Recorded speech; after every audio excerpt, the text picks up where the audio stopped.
Hello student, welcome to the channel commerce की दुनिया। साथियों, आज के इस वीडियो के साथ हम स्टार्ट कर रहे हैं बी कॉम सेकेंड सेमेस्टर के बहुत ही बेहतरीन सब्जेक्ट फाइनेंशियल अकाउंटिंग का न्यूमेरिकल पोर्शन।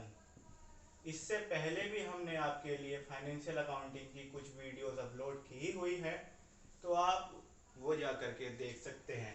आज हम फाइनेंशियल अकाउंटिंग में पहला जो हमारा न्यूमेरिकल यूनिट है, जो इजी यूनिट है, उसको कवर करने वाले हैं। इसका नाम है रॉयल्टी अकाउंट्स।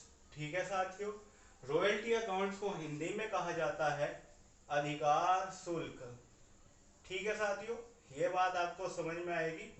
और अधिकार शुल्क क्या होता है, इस वीडियो में हम आज आपके साथ बात करेंगे। बेसिकली क्या होता है, हमारा पहले से ही ये मोटो रहा है कि हम आपकी कॉन्सेप्ट को क्लियर कराते हैं, ना कि आपको किसी भी टॉपिक को रटा देते हैं। दूसरे जहाँ आपको कहीं, जैसे आप अपने किसी ट्यूशन में अगर पढ़ रहे हो कहीं, तो आपको क्या है, वहाँ पर अधिकार शुल्क से रिलेटेड न्यूमेरिकल पहले ही दिन से स्टार्ट कराया गया हो सकता है आपने अभी तक कहीं पढ़ा ही ना हो। तो आपको बेसिक्स जो है इसके जान लेने जरूरी हैं कि एटलीस्ट भाई रॉयल्टी अकाउंट्स हमारा एक न्यूमेरिकल टॉपिक है, तो आखिर अधिकार शुल्क या रॉयल्टी अकाउंट्स होता क्या है। तो भाई आपको मैं बता दूं, रॉयल्टी जो है ये रॉयल शब्द से बना है, रॉयल। और रॉयल का मतलब होता है राजशाही, राजशाही कह लीजिए। और राजशाही से ही शब्द निकल के आया है अधिकार। ठीक है साथियों, प्राचीन समय में यानी जो पुराना समय था वो राजाओं महाराजाओं का युग रहा है। अब राजा महाराजाओं के पास करोड़ों लाखों बीघे की एकड़ों की संपत्तियां हुआ करती थी, क्योंकि उनके पास इतना अपार राज्य था।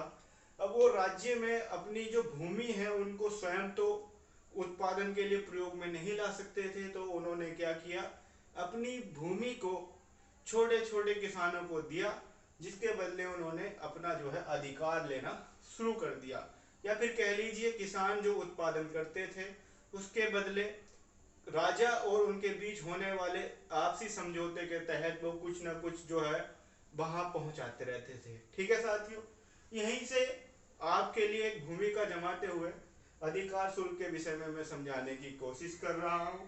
अब बेसिकली जो इसकी वर्तमान परिभाषा क्या बनने वाली है उसको समझ लीजिए साथियों। जब कोई व्यक्ति किसी अन्य व्यक्ति की संपत्ति का प्रयोग करता है और उस संपत्ति के प्रयोग के बदले संपत्ति के मालिक को वादा करता है कि वह न्यूनतम यानी कि कम से कम उसकी संपत्ति का प्रयोग करने के बदले एक निश्चित धनराशि चुकाने वाला है, ऐसा उसके बीच समझौता होता है, तो इसे अधिकार शुल्क कहा जाता है। आपको मैं एक एग्जांपल के थ्रू समझाता हूं। सपोज कीजिए एक ए व्यक्ति है, ए पर्सन है, जिसके पास 10 कार हैं। ठीक है साथियों, अब एक व्यक्ति है बी, जो ए के पास जाता है और वो कहता है भाई साहब आपके पास 10 कार हैं और आप 10 की 10 कार एक साथ नहीं चला सकते हैं, तो आप मुझे एक कार दे दीजिए। तो ए कहता है भाई मैं तुम्हें एक कार दे दूंगा, लेकिन मुझे क्या मिलेगा बदले में। तो बी कहता है भाई सर ऐसा है कि मैं आपको हर महीने 10,000 रुपया दे दूंगा, 5,000 रुपये दे दूंगा।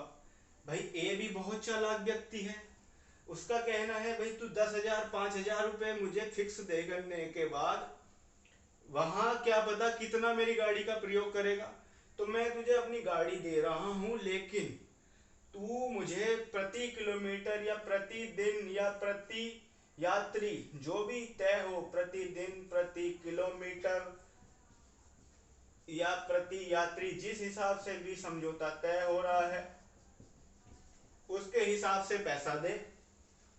ठीक है भाई, बी राजी हो गया। ठीक है सर ठीक है, मैं इस आपके इस कंडीशन को अप्लाई कर लूंगा। अब ए और भी ज्यादा चालाक होने की कोशिश कर रहा है। उसका कहना है ये जो प्रतिदिन, प्रति किलोमीटर या प्रति यात्री जो इसकी धनराशि है, ये भाई साहब क्या है, इसका अधिकार है, अधिकार शुल्क है इसका। ये जो रॉयल्टी अकाउंट है, ये रॉयल्टी फीस है इसकी, रॉयल्टी फीस। रॉयल्टी फीस समझ में आ रही है कि एक ही कार का वी जो है प्रयोग कर रहा है, अपने उत्पादन में ले रहा है, अपने किसी अर्निंग के लिए प्रयोग कर रहा है, तो ए को बी के द्वारा क्या दी जा रही है, उसकी कार का प्रयोग करने के बदले रॉयल्टी दी जा रही है। ठीक है साथियों, रॉयल्टी किन किन बेसिस पर दी जाती है साथियों, रॉयल्टी कहाँ कहाँ दी जाती है, जैसे पुस्तक के रूप में, जैसे अब मैं आपको बता दूं, माइनिंग करते हैं यानी खादान, जो माइनिंग होती है, माइनिंग की रॉयल्टी दी जाती है। खादान जो होता है, जहाँ पर कोयले की खान हो गई, रेत वगैरह हो गया। ब्रिक मेकिंग, जहाँ ईंट बनती है वहां पर ब्रिक मेकिंग। ठीक है साथियों, ऑयल वेल यानी जो तेल के कुएं होते हैं, वहां से तेल निकालने का काम जो होता है, उस पर रॉयल्टी हो सकती है। पेटेंट की रॉयल्टी हो सकती है, यानी कि आपने कोई चीज इजाद की, नई बना के डाल दी, तो वो अपनी हर एक जो भी उसके फॉर्मूले को यूज करेगा, उसके बदले उसे रॉयल्टी देगा। कॉपीराइट साथियों, कॉपीराइट में क्या होता है, आपने कोई चीज लिखी या कंपोज करी, उसके प्रयोग के बदले आपको जो हर यूज पे जो है पैसा मिलेगा, वो कॉपीराइट में आ गया। मशीन रॉयल्टी, अगर मशीन है, मशीन का प्रयोग किया जा रहा है, उसकी royalty. Royalty to foreign company for sales of production, जो विदेशी कंपनी होती है उनको दिए जाने वाली रॉयल्टी, जो प्रोडक्ट जो यूज करने के लिए दी जा रही है। ट्रेडमार्क की रॉयल्टी, और लास्ट में आता है साथियों अदर टाइप की रॉयल्टी। ठीक है साथियों, तो माइनिंग यानी कि खादान हो गया, ब्रिक मेकिंग यानी ईंट भट्टे पर आप जो है रॉयल्टी का प्रयोग देख सकते हैं। ऑयल वेल यानी कि तेल के कुओं पर कितना तेल निकाल रहे हैं, उस हिसाब से रॉयल्टी दी जा सकती है। पेटेंट मैंने आपको बताया, कॉपीराइट बताया, मशीन बताया। फॉरेन कंपनी के रूप में आप रॉयल्टी का प्रयोग देख सकते हैं, ट्रेडमार्क के रूप में आप रॉयल्टी का प्रयोग देख सकते हैं। तो रॉयल्टी क्या है, मैंने आपको बता दी कि जब किसी व्यक्ति द्वारा किसी दूसरे व्यक्ति की संपत्ति का प्रयोग किया जाता है, तो वो उस संपत्ति के प्रयोग करने के बदले, उसका यूज करने के बदले जो अमाउंट संपत्ति के मालिक को देता है, मालिक मीन्स यहाँ पर लैंडलॉर्ड हो गया साथियों, और जो व्यक्ति संपत्ति ले रहा है पट्टे पर, उसे लेजी बोलते हैं साथियों। ठीक है, पट्टेदार बोलते हैं उसे।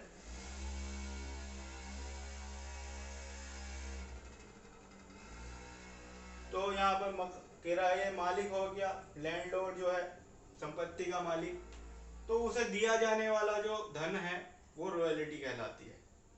साथियों, रॉयल्टी में कौन कौन सी टर्म्स यूज की जाएंगी वो हम आपको अगली वीडियो में बतलाएंगे।